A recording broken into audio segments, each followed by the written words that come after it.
Our daily Bible reading for October 1st. Our reading today comes from Paul's letter to the church at Philippi, Philippians chapter 1. We'll begin reading in verse 15.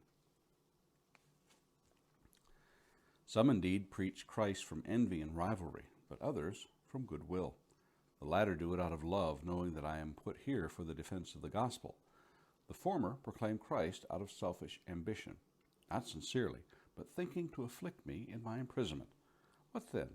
Only that in every way, whether in pretense or in truth, Christ is proclaimed, and in that I rejoice. Yes, and I will rejoice, for I know that through your prayers and the help of the Spirit of Jesus Christ, this will turn out for my deliverance, as it is my eager expectation and hope that I will not be at all ashamed, but that with full courage, now as always, Christ will be honored in my body, whether by life or by death.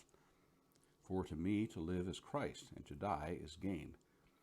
If I am to live in the flesh, that means fruitful labor for me, yet which I shall choose I cannot tell. I'm hard pressed between the two. My desire is to depart and be with Christ, for that is far better. But to remain in the flesh is more necessary on your account. Convinced of this, I know that I will remain and continue with you all for your progress and joy in the faith, so that in me you may have ample cause to glory in Christ Jesus, because of my coming to you again.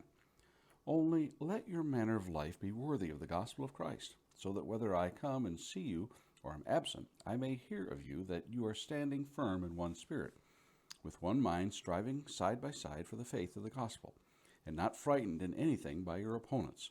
This is a clear sign to them of their destruction, but of your salvation, and that from God. For it has been granted to you that for the sake of Christ you should not only believe in him, but also suffer for his sake, engaged in the same conflict that you saw I had, and now hear that I still have. A few thoughts for today. When I grow up, I'm going to do whatever I please. When I grow up, I'm going to eat all the candy, soda, and ice cream I want. When I grow up, I'm going to stay up all night. While these are not the attitude of all children, it's certainly not far from what many who are under the authority of their parents feel when they think of the freedoms they will have as an adult. After all, it is their life, and they have the right to live it as they want. However, with freedom comes responsibility and accountability. While many might think that this freedom is unbounded in restraints, it is far from that. When freedom is not accompanied by self-restraint, we often find a life that is out of control and destructive in nature. The gospel gives much freedom in Christ, but it also carries with it the responsibility of being an example to others. Paul relates this idea in his letter to the church at Corinth. We read in 2 Corinthians 5:20, "Therefore we are ambassadors for Christ, as though God were entreating through us. We beg you on behalf of Christ to be reconciled to God." Paul did not consider himself exempt from this principle as well. We read in Ephesians 6:19 through 20, "And pray on my behalf that utterance may be given to me in the opening of my mouth, to make known with boldness and the mystery of the gospel, for which I am an ambassador in chains, that in proclaiming it I may speak boldly as I ought to speak." Paul continues in our passage today by telling those in Philippi that the opposition to them by those on the outside should not alarm them, and in fact it is a sign of their own salvation. Those that oppose them are in effect announcing their own destruction. Jesus' promise pronounced a blessing for those who would follow him and be persecuted on account of their faith in his Sermon on the Mount.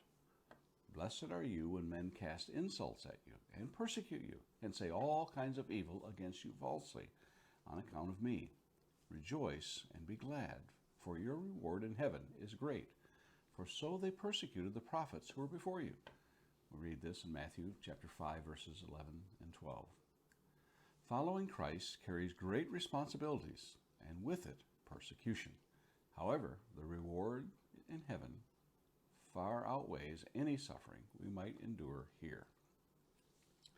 A question of the day. Have you considered the impact that your daily life can have on those around you?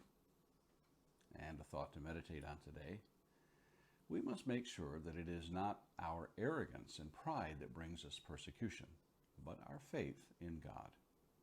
And those are our thoughts for today, October 1st.